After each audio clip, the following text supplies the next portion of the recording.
जय हिंद। चलिए समझते हैं आज के इस वीडियो में कि बायोस्फीयर रिजर्व क्या होता है और बायोस्फीयर रिजर्व के अंदर क्या नेशनल पार्क और वाइल्ड लाइफ सेंचुरी आ सकते हैं, या फिर बायोस्फीयर रिजर्व में कौन कौन से जानवर पाए जाते हैं और इंडिया में कितने बायोस्फीयर रिजर्व हैं। तो ये सब जानने से पहले पहले हमको समझना पड़ेगा कि बायोस्फीयर रिजर्व एक्चुअली होता क्या है। तो बायोस्फीयर रिजर्व क्या होता है ये मैंने पिछले वाले वीडियो जब बनाया था नेशनल पार्क में, तो वहाँ पे थोड़ा सा एक ग्लिम्स दिया था। चलो उसको आज डिटेल्स में जानते हैं। देखो, बायोस्फीयर रिजर्व जो कॉन्सेप्ट था, ये कॉन्सेप्ट भारत का, ये हमारा नहीं था। मैंने पिछले वीडियो में बताया था। तो ये जो कॉन्सेप्ट था ये किसने शुरू किया था? इसको शुरू किया था यूनेस्को ने। ठीक है, किसने शुरू किया था? यूनेस्को ने। देखो यूनेस्को ने क्या किया, 1971 को यूनेस्को ने एक प्रोग्राम चालू किया। उस प्रोग्राम का नाम था man and the biosphere reserve. ठीक है, उसने एक प्रोग्राम शुरू करता है man and the biosphere reserve, और इस प्रोग्राम के तहत उसने क्या किया, उसका जो मेन इनिशिएटिव था, जो मेन एम था, कि वो यूनेस्को चाहता था कि to establish a relation of people with environment, मतलब लोगों का और प्रकृति का, जो पर्यावरण का, पीपल एंड एनवायरनमेंट, उन दोनों के बीच में क्या करें, एक लिंक, ओके, एक रिलेशनशिप बिल्डअप हो। और क्या करें, और फिर उन्होंने कहा कि हम क्या करेंगे, ये कुछ इशू उठाएंगे, क्योंकि आज के ज़माने की जो काफ़ी ज़्यादा मतलब मेनली जो इशू है वो क्लाइमेट चेंज वगैरह, ये सब काफ़ी बड़े बड़े इशू हैं। तो उन्होंने कहा, यूनेस्को ने कहा कि हम कुछ इशू को लेंगे। जैसे क्या क्या इशू लेंगे? तो उसने कहा कि हम बायोडाइवर्सिटी लॉस को देखेंगे, है ना, जो जैव विविधता की लॉस हो रही है। फिर कंजर्वेशन के बारे में काम करेंगे, जो उनको संरक्षण करने की, फ्लोरा एंड फौना को मतलब कंजर्व करने की। फिर सस्टेनेबल डेवलपमेंट, सतत विकास जिसको हम कहते हैं। सस्टेनेबल डेवलपमेंट मतलब हम इसके ऊपर भी रिसर्च करेंगे, जैसे कि हम अपनी ज़रूरत के हिसाब से हम रिसोर्स को, एनवायरनमेंट को इस्तेमाल करेंगे, उसके साथ साथ आने वाले जो फ्यूचर जनरेशन है उनके लिए भी हम उनको बचा के रखेंगे। ओके, तो इसको हम सस्टेनेबल डेवलपमेंट कहते हैं। तो उसके बाद एजुकेशन एंड रिसर्च के बारे में भी हम, जो क्लाइमेट हो गया, तो ये सब चीज़ों के बारे में, जो बायोडाइवर्सिटी लॉस क्यों हो रहा है, कंजर्वेशन कैसे करेंगे, या फिर क्लाइमेट चेंज, या फिर सस्टेनेबल डेवलपमेंट, इन सब के ऊपर हम क्या करेंगे, रिसर्च भी करेंगे। ये किसका एम था? यूनेस्को का एम था। और इसने प्रोग्राम, क्या प्रोग्राम का नाम क्या था? Man and the biosphere reserve. शुरू कब हुआ था? 1971 को। ओके, तो फिर उसने कहा कि हम जो ये सब इशू के ऊपर क्या करेंगे, रिसर्च, एजुकेशनल रिसर्च करेंगे, इन सब के ऊपर हमारा रिसर्च होगा।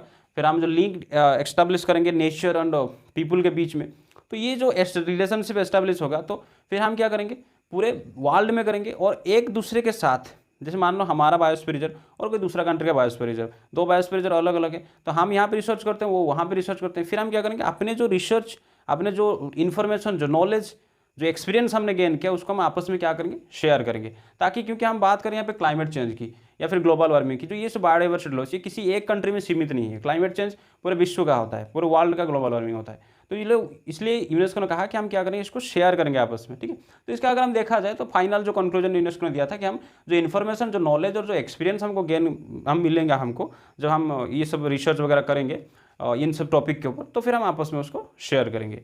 ओके, तो यूनेस्को ने गाइडलाइन दिया था कि सबसे पहले क्या करना है, कि जो देश होंगे, है कि नहीं, वो देश क्या करेंगे, अपना खुद का एक डोमेस्टिक, मतलब वो यूनेस्को ने कहा कि हम कुछ कंट्री में, कुछ प्लेसेस हम उस कंट्री का हम देखेंगे, या फिर वो कंट्री खुद क्या करेंगे, कुछ अपनी कंट्री का जगह जहाँ पे बहुत ही ज़्यादा ह्यूज बायोडाइवर्सिटी होगा, मतलब जैव विविधता काफ़ी ज़्यादा होगा। जैव विविधता काफ़ी ज़्यादा का मतलब होता है कि मान लो कहीं पे किसी भी देश का कहीं पे एक ऐसी जगह है जहाँ पे काफ़ी ज़्यादा मतलब स्पेसिस का प्लांट्स देखने को मिलते हैं, हज़ारों तरह का पेड़ पौधे हैं, हज़ारों तरह के जानवर वहाँ पे रहते हैं, इंसेक्ट्स वगैरह काफ़ी ज़्यादा, मतलब जो फ्लोरा एंड फोना रिच वाला एरिया, उस तरह की जगह को पहले देश क्या करे, खुद उस देश उस जगह को एक डोमेस्टिक बायोस्फीयर रिजर्व डिक्लेयर करेगा। उसके बाद यूनेस्को उसको क्या करेगा, अप्रूव कर देगा। समझ में नहीं है? चलो सिंपल से समझा। तो मान लो कि भारत का कोई भी एक जगह है, जैसे कोई हिमालय का फुटल वाला एरिया, या फिर कहीं पे भी नीलगिरी वाला, कहीं कहीं भी वेस्टर्न घाट, ईस्टर्न घाट का कोई भी एरिया ले लो, जहाँ पे काफ़ी ज़्यादा बायोडाइवर्सिटी रीच होगा, काफ़ी ज़्यादा जैव विविधता देखने को मिलेगा। तो सरकार क्या करेगा, पहले उस जगह को और डिक्लेयर करेगा डोमेस्टिक बायोस्फीयर रिजर्व, मतलब खुद का, हमारा घर, मतलब देश का ही डोमेस्टिक बायोस्फीयर रिजर्व। फिर जब यूनेस्को उसको क्या करेगा, उसके बाद उसने देखा कि यूनेस्को ने देखा कि नहीं, ये वाकई में सच में काफ़ी ज़्यादा रीच है बायोडाइवर्सिटी में, तो वो क्या करेगा, उसको इंटरनेशनल बायोस्फीयर रिजर्व बना देगा। ठीक है, तो पहले देश क्या करेगा, खुद का एक डोमेस्टिक बायोस्फीयर रिजर्व बनाएगा, इसको शॉर्ट में लिख रहा हूँ। उसके बाद यूनेस्को उसको क्या करेगा, इंटरनेशनल बायोस्फीयर रिजर्व का दर्जा दे देगा। ठीक है, इंटरनेशनल बायोस्फीयर रिजर्व। और यही, इससे क्या होगा कि जो जो बायोस्फीयर रिजर्व इस इंटरनेशनल बायोस्फीयर रिजर्व के दर्जे में, उस कैटेगरी में आएंगे, तो उनको कहा जाएगा world network of biosphere reserve, मतलब उनको वर्ल्ड एक नेटवर्क बनाया जाएगा बाकायदा इन सबको मिला के, उसको हम क्या कहेंगे, world network of biosphere reserve, world network of biosphere reserve. ठीक है, तो उस तरह से भारत की अगर हम बात करें, इंडिया की, इंडिया में टोटल 18 बायोस्फीयर रिजर्व हैं, और 18 है टोटली, उनमें से 11 बायोस्फीयर रिजर्व जो क्या है वो world network of biosphere reserve की कैटेगरी में आते हैं। तो यूनेस्को ने उसको अप्रूव कर दिया है, उस नेटवर्क में उसको शामिल कर लिया है। ठीक है, 12 ये सब एक एक पढ़ेंगे, हम डिटेल में देखेंगे, और इसका ट्रिक भी हम आखिरी में मैं बता दूंगा कि इसको किस तरह से याद हम आसानी से रख सकते हैं। तो ये जो 18 में से 11 है, तो सवाल आता है कि सर क्या 1971 को ही इंडिया में पहला बायोस्फीयर रिजर्व बन गया था? नहीं, हमारा यहाँ पे जो बायोस्फीयर रिजर्व बना वो बना 1986 को बना, 1986 को। कौन सा था? वो था नीलगिरी। ठीक है, इसके बारे में हम विस्तृत चर्चा करेंगे, कहाँ पे पड़ता है और क्या क्या जानवर वगैरह में देखने को मिलते हैं, उसके अंदर क्या क्या नेशनल पार्क आ जाते हैं। चलो, तो इससे एक एक बायोस्फीयर रिजर्व को डिस्कस करने से पहले हम थोड़ा जान लेते हैं कि एक्चुअली बायोस्फीयर रिजर्व क्या होता है, मतलब वो किस तरह का, उसका फीचर वगैरह कैसे होता है। चलो उसको पहले जान लेते हैं। एक बायोस्फीयर रिजर्व का 3 हिस्सा होता है। ओके, तो 3 हिस्सा क्या क्या होता है, तो देखो यहाँ पे ध्यान पे देखो, सब इस बोर्ड पे इस फोटो को देखो। तो जो बायोस्फीयर रिजर्व होता है, मान लो ये पूरा का पूरा एक बायोस्फीयर रिजर्व है, उसका जो एक एरिया होता है जो लगभग जनरली उसका इनर मोस्ट एरिया, सबसे जो अंदर वाला हिस्सा जो होता है, उसको हम कहते हैं कोर एरिया कहते हैं। ठीक है, या फिर कोर जोन कहते हैं किसको, जो उसका पूरा अंदर वाला हिस्सा होता है। ठीक है, इस एरिया में ये जो कोर जोन है, मान लो ये पूरा का पूरा एरिया है, पूरा अंदर जो यहाँ पे ह्यूमन एक्टिविटी पूरा रेस्ट्रिक्टेड होता है, कोई अलाउ नहीं होता है उसके अंदर। ठीक है, जानवर यहाँ पे मस्त आराम से बिंदास लाइफ स्पेंड करते हैं। सिर्फ जो वन विभाग के, जो फॉरेस्ट डिपार्टमेंट के लोग, वहीं अंदर इसके अंदर घुस सकते हैं। उसके अलावा किसी को भी यहाँ जाने की अलाउड नहीं होती है। स्ट्रिक्टली लीगली प्रोटेक्टेड एरिया होता है किसी भी बायोस्फीयर रिजर्व का कोर वाला एरिया। लेकिन वहीं पे अगर हम कंपेयर करें इसको, जो उसके वाला जो उसके बाहर जो और एक एरिया होता है जिसको हम कहते हैं बफर जोन कहते हैं। क्या कहते हैं? बफर जोन कहते हैं। ये कोर जोन हो गया, उसका बाहर वाला हिस्से को हम कहते हैं बफर जोन। ये जो बफर जोन होता है, यहाँ पे क्या होता है कि यहाँ पे ये जो देखो कुछ एक्टिविटीज़ जैसे टूरिज्म वगैरह हो गया, या फिर फायरवुड कलेक्ट करने के लिए लोग अंदर जा सकते हैं, कोई भी मेडिसिनल प्लांट्स, पत्ते, ये सब वगैरह कलेक्ट करने के लिए जा सकते हैं, मछली पकड़ सकते हैं। लेकिन ये सब क्या होता है, लिमिटेड होता है। ठीक है, इसमें काफ़ी ज़्यादा नज़र रखी जाती है कि उसको रेगुलेट की जाती है। देखो, तो ये जो कोर और बफर वाला एरिया, इन दोनों को देख के कुछ याद आ रहा है तुम्हें? जरा याद करो, नेशनल पार्क जो मैं पढ़ाया था वहाँ पे डिफरेंस बताया था कि वाइल्ड लाइफ सेंचुरी और नेशनल पार्क में डिफरेंस क्या होता है। तो मैंने बताया था जो नेशनल पार्क वाला रीजन होता है वहाँ पे काफ़ी ज़्यादा स्ट्रिक्ट चीज़ें होता है, सिर्फ वहाँ पे टूरिज्म अलाउ होता है। तो क्या हम बता सकते हैं कि जो बायोस्फीयर रिजर्व, मैंने वहाँ पे ये भी बताया था कि बायोस्फीयर रिजर्व के अंदर ही क्या होता है, बहुत सारे नेशनल पार्क भी हो सकते हैं और वाइल्ड लाइफ सेंचुरी भी हो सकता है। तो क्या हम बता सकते हैं यहाँ से, ये वाला जो अब तक मैंने जो दो समझाया कोर और बफर जोन के बारे में, कहाँ पे नेशनल पार्क हो सकता है? क्या यहाँ पे हो सकता है? बफर एरिया में नहीं हो सकता, क्योंकि मैंने बताया था नेशनल पार्क वो भी काफ़ी ज़्यादा रेस्ट्रिक्टेड एरिया होता है। हालांकि टूरिज्म ही बस अलाउ होता है, बाकी तो कोई भी ह्यूमन एक्टिविटीज वहाँ पे अलाउ नहीं होता है। तो हम कहाँ पे मान सकते हैं? तो हम कोर वाले किसी भी बायोस्फीयर रिजर्व को, हम बायोस्फीयर रिजर्व का अगर वहीं पे हम देखेंगे कि जो जहाँ पे नेशनल पार्क है, तो जनरली वो कोर वाले एरिया में ही आ जाता है क्या, नेशनल पार्क। वहीं पे अगर हम बात करें वाइल्ड लाइफ सेंचुरी, वहाँ पे मैंने बताया था कि वहाँ पे काफ़ी ज़्यादा चीज़ें अलाउड होता है, जैसे कि फिशिंग हो गया, फायरवुड कलेक्शन हो गया, टूरिज्म तो अलाउ होता ही है। इसके अंदर टूरिज्म भी अलाउ नहीं होता है कोर के अंदर, कुछ भी नहीं, सिर्फ फॉरेस्ट वाले ही जा सकते हैं। ठीक है, वहाँ पे ग्रेजिंग, पत्ता वत्ता ये सब कलेक्ट कर सकते हैं, फायरवुड कलेक्ट कर सकते हैं। तो ये कहाँ पे होता था? वाइल्ड लाइफ सेंचुरी वाले एरिया में होता था, है कि नहीं? तो क्या हम बता सकते हैं जो बायोस्फीयर रिजर्व का बफर एरिया होता है, बफर जोन होता है, वहीं भी वाइल्ड लाइफ सेंचुरी बन सकता है कि नहीं? समझ में आ रहा है? लिंक कर पा रहे हो कि नहीं पा रहे हो? ध्यान से लिंक करो पिछले वाले वीडियो से जो मैंने बताया था, national park, wild life sanctuary. तो उसके बाद जो तीसरा वाला रीजन होता है उसको हम कहते हैं ट्रांजिशन या फिर मैनिपुलेशन जोन कहते हैं। क्या कहते हैं? ट्रांजिशन या मैनिपुलेशन जोन। यहाँ पे बहुत सी चीज़ें अलाउड होता है, जैसे कि यहाँ पे टूरिज्म पूरी तरह से अलाउड होता है, लेकिन जबकि हम यहाँ पे जो बफर वाले एरिया की बात करते थे तो वहाँ पे क्या था, टूरिज्म पे क्या था, मतलब रेगुलेटेड था, काफ़ी ज़्यादा रेस्ट्रिक्टेड टूरिज्म था। बहुत कम लोग, कितनी गाड़ियाँ जाएंगी, कितने लोग जाएंगे, उनके साथ फॉरेस्ट डिपार्टमेंट वाले लोग जाएंगे, लेकिन उनके ऊपर नज़र रखी जाएगी, अंदर कुछ खाने वगैरह का चीज़ लेके नहीं जा सकते, काफ़ी ज़्यादा रेस्ट्रिक्शन होता है। लेकिन वहीं पर अगर हम बात करें ट्रांजिशन जोन, यहाँ पे टूरिज्म पूरी तरह से क्या होता है, मतलब हम कह सकते हैं पूरी तरह से अलाउड होता है। उसके अलावा यहाँ पे फैक्ट्री बना सकते हैं, रोड बना सकते हैं, ट्रेन लाइन बिछा सकते हैं। ओके, तो पहले इसको थोड़ा, ये जो तीनों के तीनों जोन्स को पहले थोड़ा डिटेल्स में देख लेते हैं। आ जाओ। पहला हमने देखा कि जो अंदर वाला हिस्सा था उसका हम कहते हैं कोर जोन। ठीक है, ये जनरली ये इनरमोस्ट एरिया ही होता है। ओके, और ये लीगली प्रोटेक्टेड एरिया होता है, कोई यहाँ पे घुस नहीं सकता। उसके बाद आता है human activity strictly prohibited. Prohibited मतलब ना, तो ना प्रोहिबिटेड और ना के बराबर क्या होता है, कोई हो ही नहीं सकता, सिर्फ जंगल मतलब जो वन विभाग वाले ही जा सकते हैं। और ये जो कोर वाले एरिया में यहीं पे चांसेस होता है क्या बनाने की, नेशनल पार्क बनाने की, है कि नहीं, बताया था मैंने कॉन्सेप्ट। उसके बाद और नेशनल पार्क मैंने बता दिया था कल जो नेक्स्ट प्रीवियस वीडियो में कि IUCN स्टेटस, जो IUCN कैटेगरी का जो प्रोटेक्टेड एरिया आता है, लेकिन IUCN जो प्रोटेक्टेड एरिया डिक्लेयर करता है उसमें नेशनल पार्क कौन सी कैटेगरी में आता है, कैटेगरी 2 में आता है। उसी तरह से अगर हम बफर जोन की बात करें, यहाँ पे क्या क्या अलाउड होता है, देखो research and educational activities allowed है। अगर कोई काम मतलब वहाँ पे रिसर्च की जा रही है एनवायरनमेंट के ऊपर या कोई एजुकेशनल पर्पज़ के लिए उसको इस्तेमाल करना चाहते हैं तो ये बफर जोन में यहाँ पे जाके तुम कर सकते हो, क्योंकि भाई जब एजुकेशन या फिर रिसर्च होगा तभी ना ये फायदा होगा एनवायरनमेंट को, लेकिन उसके बारे में जितना जानेंगे हम उसको उतना ही मदद कर सकते हैं, एनवायरनमेंट को बचा सकते हैं। तो ये अलाउड होता है। टूरिज्म, फिशिंग, माइल्ड ग्रेजिंग, है कि नहीं, माइल्ड ग्रेजिंग मतलब थोड़ा बहुत, इतना नहीं कि बस पूरा जितना भेड़ बकरी सब गुजार दो जंगलों में, ऐसा थोड़ी हो सकता है। तो लेकिन उस पर भी रेगुलेटेड होता है, इसको हम कहते हैं माइल्ड ग्रेजिंग। ग्रेजिंग अलाउड है लेकिन थोड़ा बहुत। फिर माइनर फॉरेस्ट प्रोड्यूस वहाँ से हम कलेक्ट कर सकते हैं, है कि नहीं। टिम्बर को छोड़ के बाकी जो मतलब जो प्रोड्यूस होते हैं काफ़ी ज़्यादा जंगलों से, जो मेडिसिनल प्लांट्स हो गया, हर्ब्स हो गया, है कि नहीं, तो ये सब जो हो गया फ्रूट्स वगैरह, बहुत सी चीज़ें, पत्ते वत्ते, ये सब माइनर फॉरेस्ट प्रोड्यूस हम कलेक्ट कर सकते हैं। और यहीं पे बफर जोन वाले एरिया में क्या होता है, वाइल्ड लाइफ सेंचुरी होता है। और वाइल्ड लाइफ सेंचुरी का जैसे हमने नेशनल पार्क का IUCN स्टेटस या फिर IUCN कैटेगरी प्रोटेक्टेड एरिया किस में आता है, 2 नंबर 2 आता है। तो इस तरह से वाइल्ड लाइफ सेंचुरी का जो IUCN कैटेगरी होता है प्रोटेक्टेड एरिया कैटेगरी में, वो कैटेगरी नंबर 4 पे आता है, ठीक है। फिर तीसरा वाला होता है ट्रांजिशन या फिर मैनिपुलेशन जोन। यहाँ पे ह्यूमन एक्टिविटीज़, HA का फुल फॉर्म होता है ह्यूमन एक्टिविटीज़, मतलब मैंने शॉर्ट में लिख दिया। वहाँ पे क्या क्या ह्यूमन एक्टिविटीज अलाउड है, वहाँ पे क्रॉपिंग, अब खेती कर सकते हैं, क्योंकि कोई जंगलों में कौन खेती करते हैं बेटा, करते हैं, कौन करते हैं, जो ट्राइबल्स वहाँ पे रहते हैं, है कि नहीं। सुने होगा कि जंगलों के आसपास काफ़ी ज़्यादा ट्राइबल्स रहते हैं, तो वो जो ट्राइबल्स रहते हैं वो क्या करेंगे, वो तो खेती करेंगे, है कि नहीं, तो उनके लिए खेती अलाउड होता है। फिर वहाँ पे सेटलमेंट, घर बना के रह सकते हैं, है कि नहीं, गाँव के गाँव बसे हैं, है कि नहीं। हमारे यहाँ पे शिमलपाल जो बायोस्फीयर रिजर्व है उसके अंदर हमने जाके देखा है कि काफ़ी सारे गाँव है, लोग हैं, वो जाते हैं फायरवुड कलेक्ट करने के लिए, लेकिन कहाँ तक, बफर जोन तक, कोर एरिया में किसी को घुसना नहीं आता है। टूरिज्म भी जाते हैं, काफ़ी रेस्ट्रिक्टेड होता है, लेकिन सिर्फ बफर जोन तक, कोर एरिया में किसी को घुसने की परमिशन नहीं होता है। इसी को हम कहते हैं, जो ट्रांजिशन या फिर मैनिपुलेशन जोन जो होता है, इसी को हम कहते हैं zone of cooperation. Zone of cooperation का मतलब देखो, यहाँ पे इंसान भी है, एनवायरनमेंट भी है कि नहीं, और भाई जानवर का क्या, वो तो कहीं पे भी आ जा सकते हैं, कभी कभार इधर भी आ जाते हैं, है कि नहीं, जो जहाँ पे लोग रहते हैं सेटलमेंट्स के पास भी आ जाते हैं। तो इसको हम कहते हैं जोन ऑफ कोऑपरेशन। कोऑपरेशन मतलब हम क्या करते हैं, हम साथ में मिलजुल के रहेंगे, ठीक है। और कौन, पेड़ पौधे, प्लांट्स, एनिमल्स, उसके साथ साथ ह्यूमन भी।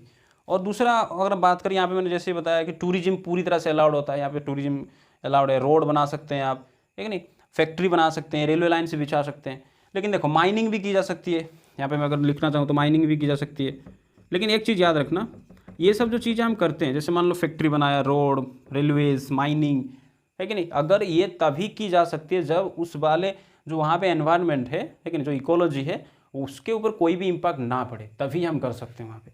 अगर मान लो कोई यहाँ पे कोई काम करने, कोई मतलब माइनिंग होने जा रहा है, या फिर कहीं रेलवे लाइन बिछ रहा है, कहीं पे रोड बन रहा है, इस तरह की अगर बन रहा है, और मान लो गवर्नमेंट ने डिक्लेयर कर दिया है उसको क्या, इको सेंसिटिव जोन, ध्यान रखना इस बात को, इको सेंसिटिव जोन, तो वहाँ पे ये सारे कोई भी कंस्ट्रक्शन एक्टिविटीज नहीं हो सकता, कोई भी नहीं हो सकता कंस्ट्रक्शन एक्टिविटी, ना वहाँ पे फैक्ट्री बनाया जा सकता है, ना रेलवे लाइन्स, ना माइनिंग वर्क, कुछ नहीं हो सकता।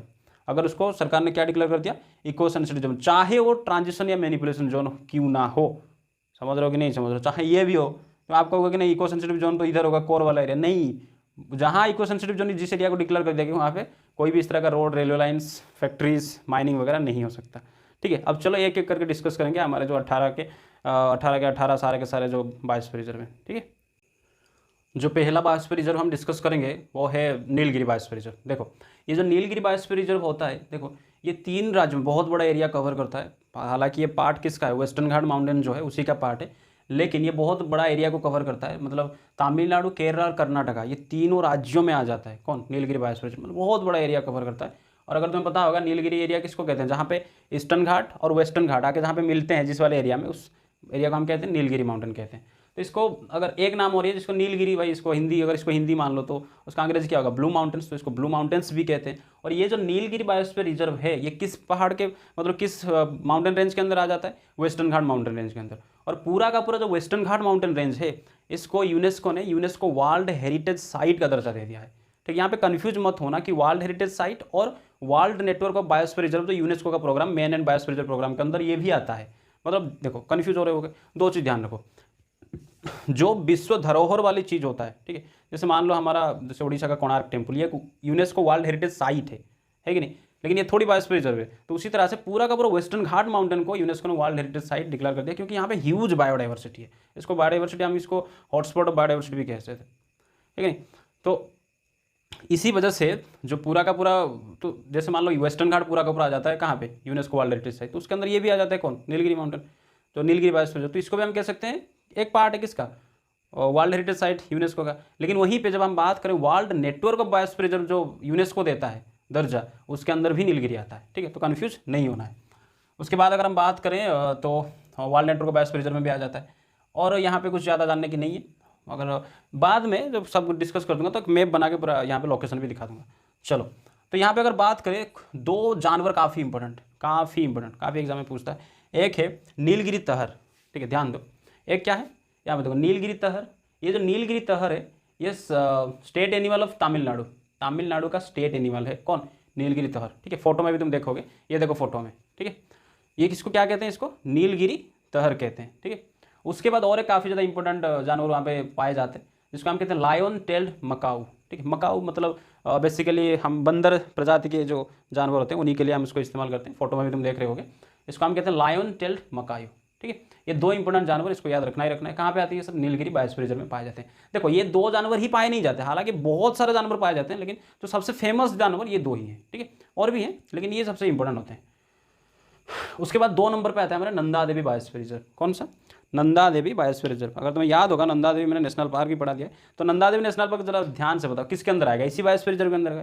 लेकिन नंदा देवी बायोस्फीयर रिजर्व के अंदर नंदा देवी नेशनल पार्क, ये बायोस्फीयर रिजर्व का कौन सा एरिया में आएगा, का ट्रांजिशन में, ट्रांजिशन या मैनिपुलेशन में, या बफर जोन में, या कोर एरिया में। भाई कोर एरिया में ही आएगा ना। तो नंदा देवी देखो, नंदा देवी पहाड़ी, वहाँ पे पीक का भी नाम नंदा देवी है, लेकिन इंडिया का 3rd हाईएस्ट है आफ्टर कंचनजंगा, लेकिन कन्फ्यूज मत होना, ठीक है। चलो आ जाते हैं। देखो तुम कहोगे कि सर मतलब सबसे ऊंचा तो हमने K2 गढ़वाल स्टोन, ये तो पहले मैंने बता दिया था शायद। K2 जो गढ़वाल स्टोन जो हमारा पीक है वो काराकोरम का हिस्सा है, ठीक है। और वो किसके अंदर आता है, वो पाकिस्तान ऑक्युपाइड कश्मीर वाला एरिया में, डिस्प्यूटेड एरिया में आता है, ठीक है। इसलिए हम सबसे हाईएस्ट पीक अगर देखा जाए K2 को छोड़ के तो कंचनजंगा आता है।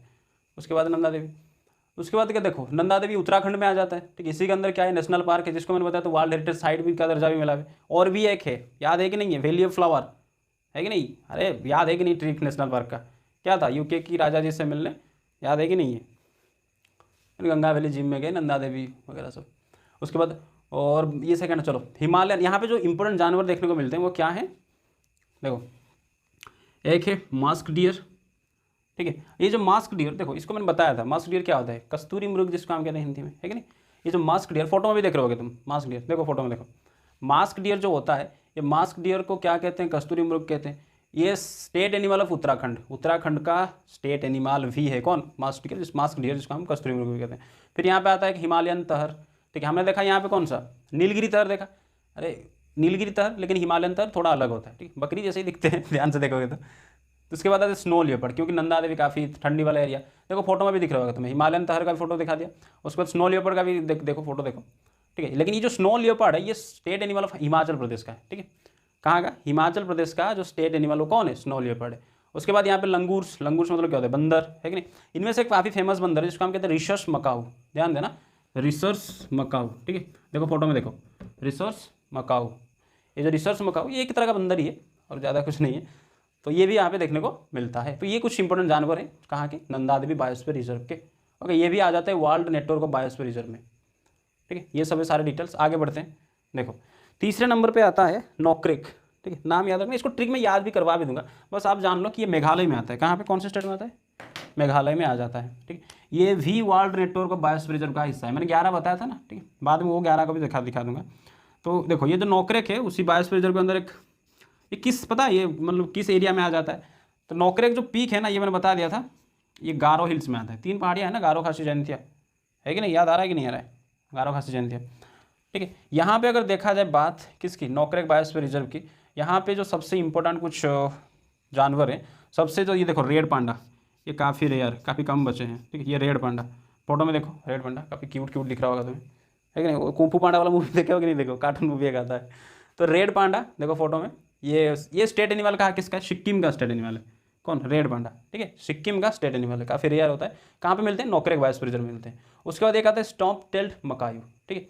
ये बस एक बंदर ही होता है, बस इसके देखो बंदर ये जो टेल्ड जहाँ पे लगता है ना, तो मतलब देखो ये लायन टेल्ड मकाई मैंने बोला था, तो ये लायन टेल्ड मतलब क्या, उसका पूंछ लायन की तरह होगा, किसका, उस बंदर का पूंछ लायन की तरह, तो इसका हम कहते हैं लायन टेल्ड मकाई। तो इस तरह से ये स्टॉप टेल्ड मकाई हो गया। ये देखो पीक टेल्ड, फोटो देखो, पीक टेल्ड मकाई, देखो ध्यान से देखो, इसका पूंछ तुम्हें दिख रहा होगा, इसका पूंछ किस तरह से है, पीक की तरह, शुअर की तरह पीक, देखो मतलब उसका पूंछ मुड़ा हुआ होगा, तो पीक टेल्ड मकाई। उसके बाद और एक तरह का गिबन में देखने को मिलते हैं, जिसको हम कहते हैं हुलक, हुलक गिबन्स, ठीक है, हुलक गिबन्स। फोटो देखो पैर में कैसे झूल रहा है, हुलक गिबन्स। ये किसका स्टेट एनिमल है, एससीपी समझना, मतलब असिस्टेंट कमिश्नर पुलिस नहीं, अरुणाचल प्रदेश को शॉर्ट में लिख दिया, ठीक है, अरुणाचल प्रदेश। किसका, हुलक गिबन्स किसका स्टेट एनिमल है, अरुणाचल प्रदेश का। ओके, ये काफ़ी ध्यान रखना, क्योंकि जो ये अभी अभी बना है कुछ, मतलब कुछ साल पहले, किसका, अरुणाचल प्रदेश का स्टेट एनिमल कौन, हुलक गिबन्स। इससे पहले वहाँ पर जो पुराना जो मतलब हम कहते हैं स्टेट एनिमल, वो मिथुन था, ठीक है, मिथुन, तुम समझो मिथुन चक्रवर्ती वाला नहीं, वो थोड़ी एनिमल है, मतलब इंसान है। मिथुन एक तरह का जो भैंस होता है ना, देखो फोटो देखो, एक तरह का भैंस, देखो ये देखो बहुत बड़ा सा तगड़ा सा भैंस जैसा होता है, उसका बड़े बड़े सींग होते हैं, तो उसको मिथुन कहते हैं। तो ये मिथुन नागालैंड का भी स्टेट एनिमल है, ठीक है, नागालैंड का है, लेकिन इसने चेंज कर दिया, किसने, अरुणाचल प्रदेश ने चेंज करके मिथुन से खुद का स्टेट एनिमल क्या बना दिया है, अरे हुलक गिबन्स, ठीक है। तो 3 बता दिया कौन कौन से, नीलगिरी बायोस्फीयर रिजर्व, फिर नोकरेक बायोस्फीयर रिजर्व और नंदा देवी। ओके, उसके बाद जो नेक्स्ट आता है वो है ग्रेट निकोबर बायोस्फीयर रिजर्व, हम उसको कहते हैं ग्रेट निकोबर बायोस्फीयर रिजर्व। नाम से ही पता चल ही रहा होगा कि कहाँ पे ये अवस्थित है। तो ग्रेट निकोबर जो बायोस्फीयर रिजर्व है, देखो हमको पता है कि हमारा जो बे ऑफ बंगाल में इंडिया का जो यूनियन टेरिटरी है, Andaman and Nicobar group of islands, तो अंडमान ग्रुप ऑफ आइलैंड से अलग होता है, निकोबर ग्रुप ऑफ आइलैंड से अलग होता है। उनमें से अलग मतलब अलग अलग तरह का निकोबर होता है, उनमें से एक होता है ग्रेट निकोबर, ठीक है। तो जो ग्रेट निकोबर वाला एरिया होता है, उसका लगभग 85% हिस्से में आ जाता है निकोबर, जो ग्रेट निकोबर बायोस्फीयर रिजर्व हम जिसको कहते हैं। देखो यहाँ पे, तो ये world network of biosphere reserve में भी आ जाता है। उसके बाद काफ़ी वहाँ पे फ्लोरा एंड फोना, जो जीव जंतु सब काफ़ी ज़्यादा जो यूज रीच बायोडाइवर्सिटी है, तो इसलिए उसको यूनेस्को ने उसको क्या किया है, हमारा world network of biosphere reserve में अपग्रेड कर दी गई है, मतलब उस लिस्ट में शुमार है। फिर यहाँ पे जो इंपॉर्टेंट जानवर देखने को मिलते हैं वो होता है सॉल्ट वाटर क्रोकोडाइल, ठीक है। सॉल्ट वाटर क्रोकोडाइल मतलब, अरे वो जो क्रोकोडाइल जो कहाँ पे, मगरमच्छ कहाँ पे रहते हैं, जो सॉल्ट वाटर में है कि नहीं, खारे पानी में रहते हैं, फोटो में देखो, ठीक है, इसको हम कहते हैं सॉल्ट वाटर क्रोकोडाइल। और ये इसके बारे में एक फैक्ट याद रखना, ये दुनिया का जितनी भी तरह का क्रोकोडाइल देखने को मिला जाता है, उनमें से सबसे बड़ा लार्जेस्ट क्रोकोडाइल यही है, सॉल्ट वाटर क्रोकोडाइल, ठीक है। और यहाँ पे और एक बहुत ही ज़बरदस्त सी टर्टल देखने को मिलता है। देखो ये नेक्स्ट वाला फोटो देखो, उसको हम कहते हैं जायंट लेदरबैक सी टर्टल। देखो यहाँ पे लिखा हुआ है जायंट लेदरबैक सी टर्टल, ठीक है। फोटो में देखो कितना बड़ा है कि नहीं, बड़ा ही मतलब बहुत बड़ा होता है जायंट लेदरबैक सी टर्टल। उसके बाद और एक तरह का टर्टल देखने को मिलता है जिसको हम कहते हैं मेलियन बक्स टर्टल, ठीक है, मेलियन बक्स टर्टल। उसके बाद यहाँ पे और एक गिलहरी जिसको हम कहते हैं, है कि नहीं, गिलहरी टाइप का एक जानवर देखने को मिलता है जिसको हम कहते हैं निकोबर ट्री श्रीव, ठीक है। फिर से दोहरा रहा हूँ, निकोबर ट्री श्रीव, ठीक है। ये गिलहरी जैसे होती है, लेकिन इसका पूंछ अजीब सा होता है, काफ़ी लंबा होता है। देखो ध्यान रखिए, फोटो देखो इसका, निकोबर ट्री श्रीव, ठीक है। तो ये हो गया ग्रेट निकोबर बायोस्फीयर रिजर्व की बात, ये हमारा world network of biosphere reserve में भी आ जाता है। उसके बाद आता है मानस बायोस्फीयर रिजर्व, ठीक है। मानस पता है कहाँ पे, आसाम में है कि नहीं, शायद मानस नेशनल पार्क पढ़ाया था ना, हाँ पढ़ाया था, है कि नहीं। तो देखो मानस नेशनल पार्क, जो मानस बायोस्फीयर रिजर्व, काफ़ी फेमस है, क्योंकि यहाँ पे इसका कोर वाला एरिया में नेशनल पार्क, मैंने पहले ही बताया कहाँ बनेगा, कोर वाले एरिया में, कोर वाले एरिया में एक नेशनल पार्क भी है। ये यूनेस्को का वर्ल्ड हेरिटेज साइट भी है, ठीक है, वर्ल्ड हेरिटेज साइट है। और यहाँ पे मानस टाइगर रिजर्व भी है, उसी के अंदर बायोस्फीयर रिजर्व के अंदर, फिर एलिफेंट रिजर्व भी है, ठीक है। तो ये जो मानस, इसका नाम कहाँ से आया, ठीक है, वहाँ पे एक नदी फ्लो करती है, नदी, एक रिवर, मतलब रिवर, हाँ एक नदी क्या हो, क्योंकि ट्रिब्यूटरी है, तो क्या हो, नदी नहीं है, हाँ बिल्कुल है भाई।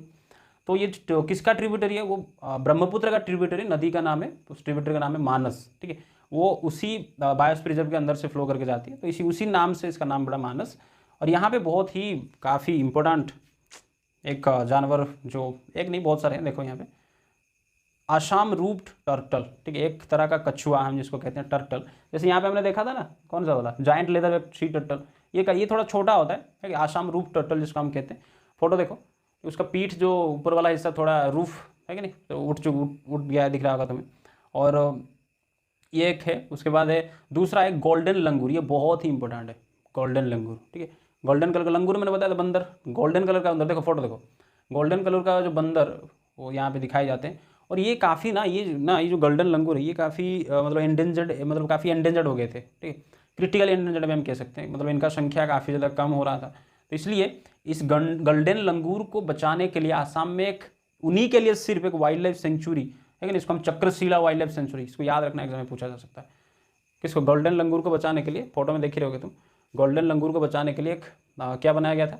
बनाया गया है चक्रशिला वाइल्ड लाइफ सेंचुरी। कहाँ पे? आसाम में, ठीक है। उसके बाद और एक जानवर है जो फेमस जानवर, ठीक है, ये जो जितना भी जानवर बता रहा हूँ यहाँ पे जो फेमस है, ठीक है, उसका मतलब ये नहीं कि बस यही मिलते हैं बाकी कुछ भी नहीं है, मतलब बहुत सारे जानवर होते हैं। उसके बाद पिग्मी हॉग, ठीक है, इसको तुम जाकर देख सकते हो, इसका इमेज एक सुअर तरह का होता है, इसको गूगल में सर्च कर देना, ठीक है। और वाइल्ड वाटर बुफालो, ठीक है, बुफालो देखने को मिलता है, भैंस वैंस सब, वाइल्ड बुफालो। उसके बाद आता है नेक्स्ट आता है gulf of Mannar biosphere reserve, ठीक है। देखो गल्फ ऑफ मन्नार क्या है बेटा? ये जंगल थोड़ी है, लेकिन पेड़ पौधे से ज़्यादा तो वहाँ पे क्या है? गल्फ बताया था ना, खाड़ी। तो खाड़ी का मतलब क्या है? समुंदर। लेकिन यहाँ पे अगर तुम्हें याद होगा, मैंने एक नेशनल पार्क पढ़ाया था। कौन सा national park? Gulf of Mannar marine national park, याद है कि नहीं? तमिलनाडु में पढ़ाया था। तो ये देखो, ये वाला एरिया में मैप पे भी दिखा दूंगा तुम्हें कि जो हमारा तमिलनाडु और श्रीलंका के बीच वाला जो समुंदर होता है, नीचे वाला, जहाँ पे थुट्टुकोडी से धनुषकोडी तक आने के लिए पूरा मैप में दिखा दूंगा, वो वाला एरिया में 21 टापू हैं, ठीक है। टापू, आइलैंड नहीं, छोटे छोटे जिसको हम कहते हैं टापू हैं। उन टापू वाला एरिया को, उस रीजन को कहा जाता है किसको? Gulf of Mannar biosphere reserve, ठीक है। ये किसके अंदर आ जाते हैं? World network of biosphere reserve में आ जाता है। काफ़ी ह्यूज डाइवर्सिटी ऑफ मतलब मरीन लाइफ जो होता है, समुद्री जो जीव होते हैं, काफ़ी ज़्यादा देखने को अलग अलग तरह का मिलते हैं। और यहाँ पे सबसे इंपॉर्टेंट जो एक जानवर है इसको हम कहते हैं डुगोंग। क्या कहते हैं? डुगोंग। देखो फोटो देखो, डुगोंग, ठीक है। इसको सी काव भी कहते हैं, सी काव मतलब समुद्री गाय, ठीक है, डुगोंग या शी काव कहते हैं। ये देखो कैसे पानी में, ऐसे पानी के अंदर तैरता रहता है, ठीक है। इसको हम क्या कहते हैं? शी काव और डुगोंग कहते हैं। कहाँ पे मिलता है? Gulf of Mannar biosphere reserve में, ठीक है। उसके बाद नेक्स्ट आता है सुंदरबन बायोस्फीयर रिजर्व। इसको कौन न जानता, लेकिन काफ़ी बार नाम तुमने सुना होगा। सुंदरबन बायोस्फीयर रिजर्व काफ़ी इंपॉर्टेंट है। कहाँ पे आता है? वेस्ट बंगाल में आता है कि नहीं? तो ये जो मेनली कहाँ पे, देखो सुंदरबन जो, ये एक नेशनल पार्क भी है, ये टाइगर रिजर्व भी है, एलिफेंट रिजर्व भी है, वो यूनेस्को वर्ल्ड हेरिटेज साइट भी है। देखो मतलब कितना इंपॉर्टेंट है सुंदरबन हमारे लिए। नेशनल पार्क है, मतलब इसका सुंदरबन का कोर वाला एरिया है कि नहीं? नेशनल पार्क कहाँ बनेगा? कोर वाला एरिया में। बफर वाला एरिया में, टाइगर रिजर्व भी कोर वाला एरिया में ही बनाया जाता है। फिर हम इनके ऊपर आएंगे, बाकी मैं आगे लाऊंगा video, tiger reserve, elephant reserve क्या होता है। उसके बाद ये यूनेस्को वर्ल्ड हेरिटेज साइट भी है, एक रामसर साइट भी है। रामसर साइट क्या होता है? वेटलैंड जो होते हैं उनको रामसर साइट में, ये बताऊंगा रामसर कन्वेंशन क्या है, रामसर साइट के लिए भी वीडियो बनाऊंगा। फिर सुंदरी, देखो ये इसका नाम कहाँ से पड़ा? सुंदरबन, पता ही होगा है नहीं? तुम पढ़े होगे, अगर नहीं पढ़ोगे तो मैं बता देता हूँ। सुंदरी ट्रीज एक तरह का, वो जो देखो सुंदरबन जो है वो किसका है? गंगा और ब्रह्मपुत्र का डेल्टा वाला रीजन है कि नहीं? तो ये जो डेल्टा जो मतलब जो नदी जहाँ जाके समुद्र में मिलता है, और यहाँ पे एक तरह का पेड़ दिखते हैं जिनको हम कहते हैं मैंग्रोव फॉरेस्ट, ठीक है। मैंग्रोव जो कि खारे पानी में, सॉल्ट वाटर में, मतलब अच्छी तरह से वो अपने आप को सर्वाइव कर लेते हैं, और काफ़ी उनका जो जड़ें होती है, रूट्स होते हैं, काफ़ी अंदर तो जाती है और काफ़ी स्ट्रॉन्ग होते हैं, ठीक है। तो ये मैंग्रोव फॉरेस्ट जो है वो किस तरह का मैंग्रोव फॉरेस्ट, कौन सा पेड़ वहाँ पे देखने को मिलता है? वो सुंदरी ट्रीज होता है, लेकिन वो जो मैंग्रोव ट्रीज होते हैं उनका नाम क्या है? सुंदरी ट्रीज। तो उन्हीं के नाम से ये नाम पड़ा है सुंदरबन, ठीक है। ये जो देखो इस तरह का जो मैंग्रोव फॉरेस्ट होते हैं ना, उनको अगर हम साइंटिफिकली कहें, उनका एक नाम होता है जिसको हम कहते हैं हेलोफाइट्स, ठीक है। इसको भी आप चाहो तो रख सकते हो, हेलोफाइट्स कहते हैं कि नहीं? पढ़ा होगा अलग अलग तरह का ब्रायोफाइट्स होते हैं, है कि नहीं? और चलो आगे बढ़ते हैं। और ये जो सुंदरबन जो, ये लार्जेस्ट मैंग्रोव फॉरेस्ट वर्ल्ड का, वर्ल्ड का सबसे बड़ा जो मैंग्रोव फॉरेस्ट कौन सा है? सुंदरबन है। और यहाँ पे देखो, यहाँ पे 2-3 काफ़ी ज़्यादा जानवर तो मिलते हैं, लेकिन जो कुछ इंपॉर्टेंट देखो, एक होता है मस्क्ड फिनफूट, ठीक है, मस्क्ड फिनफूट, ध्यान दो यहाँ पे, ये कुछ बतख तरह का दिखता है, ठीक है। देखोगे तो मस्क्ड फिनफूट, ओके, फोटो में देखो दिख रहा होगा तुम्हें। उसके बाद होता है एस्चुराइन क्रोकोडाइल। बड़ा एस्चुराइन क्या होता है? कुछ नहीं होता है, वही सल्ट वाटर क्रोकोडाइल भी आप कह सकते हैं इसको, ठीक है। एस्चुराइन क्रोकोडाइल को या सल्ट वाटर क्रोकोडाइल को। उसके बाद तो भाई सुंदरबन को के बारे में कौन नहीं जानता कि रॉयल बंगाल टाइगर के लिए फेमस है ये, है कि नहीं? मास्क्ड फिनफूट, बतख तरह दिखता है कुछ, देखो। और सल्ट वाटर क्रोकोडाइल तो यहाँ पे तुमने फोटो दिखाई दिया है मैंने तुम्हें। उसके बाद जो हमारा वाला आ जाता है यहाँ पे सिमलीपाल, इसी के पास हूँ, है कि नहीं? यहाँ से लगभग 20 किलोमीटर दूर है। चलो सिमलीपाल की अगर हम बात करें तो ये सिमलीपाल वाला जो बायोस्फीयर रिजर्व है, इसका जो कोर वाला एरिया है वो सिमलीपाल नेशनल पार्क भी है, ठीक है। और यहाँ पे अगर बात करें तो वाइल्ड लाइफ सेंचुरी भी इसी के अंदर आ जाते हैं, सिमलीपाल बायोस्फीयर रिजर्व के अंदर। कौन कौन से? एक है हथगढ़ वाइल्ड लाइफ सेंचुरी, दूसरा है कुलडीहा वाइल्ड लाइफ सेंचुरी, ठीक है।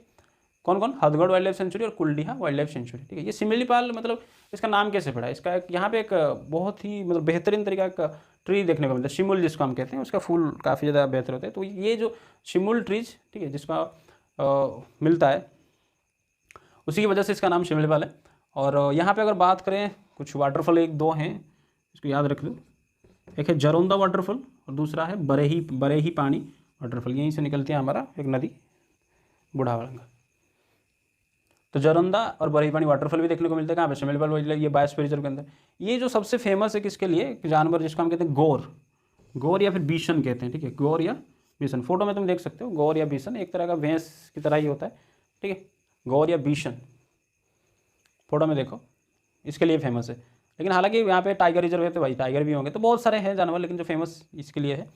फिर ये world network of biosphere reserve में भी आ जाता है, कौन सा, शिमिलीपाल हमारा world network of biosphere reserve में भी।